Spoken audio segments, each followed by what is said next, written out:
मुंबई महानगरपालिकेमध्ये शिवसेनेची 25 वर्ष सत्ता होती आणि या सत्ता काळामध्ये महापालिकेचं गल्लाभरू धोरण आणि प्रचंड मोठ्या प्रमाणात सुरू असलेल्या भ्रष्टाचारामुळे दोन गोष्टी घडल्या.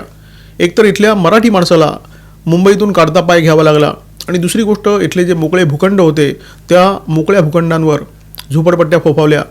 इथे नगरसेवकाला आणि महापालिकेच्या अधिकाऱ्याला जेव्हा तुम्ही चिरीमिरी देता त्याच्यानंतर तुम्ही काही करू शकता असा इथल्या लोकांचा अनुभव आहे. महापालिकेमध्ये शिवसेनेच्या 25 वर्षाच्या सत्ताकाळामध्ये मुंबईमध्ये अनेक छोट्या मोठ्या धारावी निर्माण झाल्या. याचं खापरसुद्धा उद्धव ठाकरे, मोदी आणि शहा यांच्या डोक्यावर फोडणार आहेत का? मातोश्रीपासून हाकेच्या अंतरावर बहिरामपाडा नावाची वस्ती आहे आणि या वस्तीमध्ये 5-5 मजली झोपड्या उभ्या राहिलेल्या आहेत. अर्थात त्या महापालिकेच्या आशीर्वादामुळे उभ्या राहिलेल्या आहेत.